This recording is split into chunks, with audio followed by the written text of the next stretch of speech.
Okay, the things to focus on and pay attention to, rather, while you're sharpening a chainsaw is to maintain the same amount of strokes on one side of the bar, on one side of the chain, as you do on the opposite side of the chain. That will prevent the saw from cutting on a skew to one side or the other when you're actually driving it into the wood, and it really makes a hassle to keep a nice straight cut. The saw will get jammed, and it's really a pain in the butt. So, also, while you're sharpening, try and maintain consistency with your angle of the file, whether it's like this or like this. Now I'm going to zoom in closer. I don't know if you'll be able to see it, but on each tooth there is a little tick mark towards the end of each tooth. A little tick mark, and that will give you a general idea of the angle at which to keep your file. Okay? Now, we're going to start off with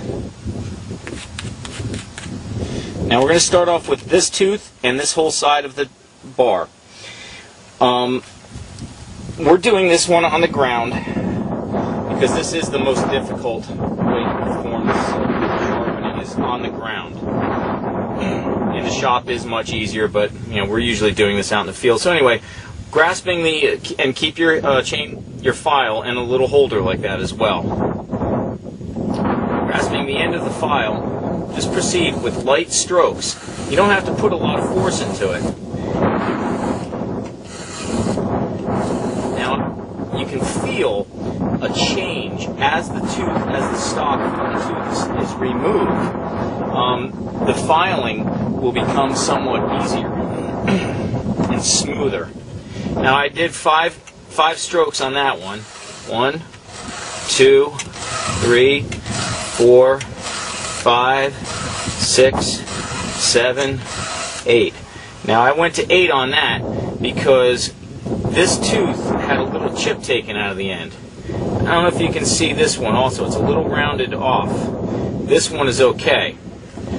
So what I'm going to do is go back to this one and take 2 more off of here. Or 3, I mean. Okay? Now we'll go to here.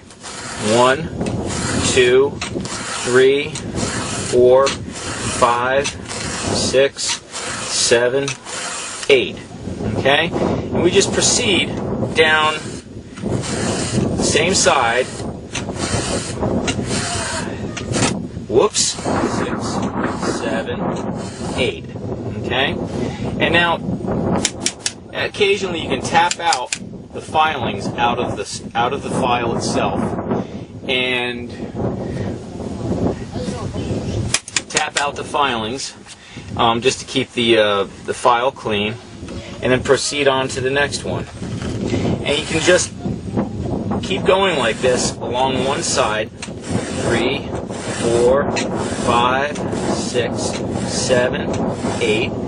And then once you're done with that whole side, move on to the other. Now this, depending how ambidextrous you are, this takes some time to get the hang of. And this is where the bench-mounted vise really comes in handy, because then you can use the same hand positioning from the same side. Okay, so I've put our saw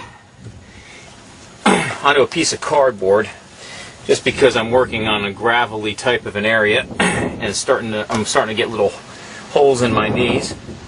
But anyway, continuing on with the opposite side. 2, 3, 4, 5, 6, 7, 8. 1, 2, 3, 4, 5, 6, 7, 8. 1, 2, 3, 4, 5, 6, 7, 8. And in addition to feeling the amount of drag on the file change when you're filing a saw. You can also see sometimes through the use and maybe hitting a rock or dirt, there will be some change. You can see where it's dull at the tip, and it could be a little bit rounded. But you can also see the edge of the file, the cutting edge, or the edge of the tooth, the cutting edge, start to straighten out, and it becomes nice and sharp. And you also, there are two parts of the chain that you want to make sure that you get. This side over here, or two sides of the tooth that you want to get. This side over here, and the top part there. The tooth actually cuts on the side and on the top. So I'm going to go ahead and finish this whole side of the bar.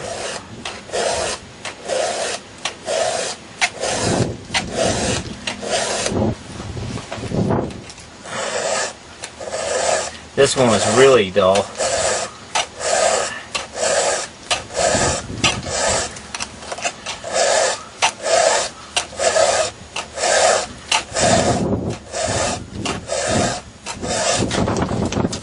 So now we're on to the other side, trying to finish this up.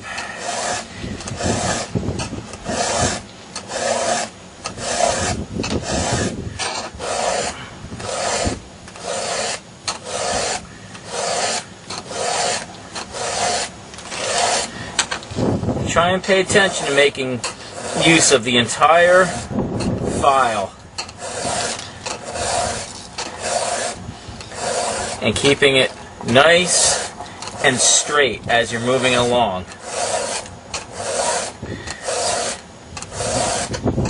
Kind of like if you're using a pool cue.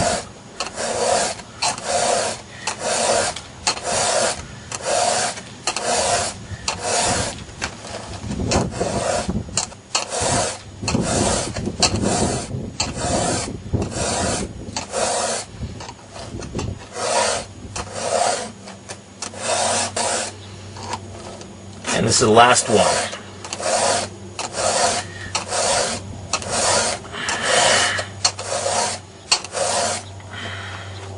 They look good. Nice and shiny and nice and sharp. Alright, well, chainsaw is nice and sharp now. We're ready to cut some wood. And I think the next video I'm going to do is show you how to get yourself out of a predicament when you're cutting and your chainsaw bar gets pinched. There are ways to cut the wood so that you can kind of read the forces that are being applied to a log if you're cutting from one position or from the top or from underneath, and I'll show you how to get your chainsaw unstuck, or even at least to prevent it from getting unstuck if you notice it's starting to pinch. But anyway, that's it for sharpening now. Don't forget, round file, handle, gloves, and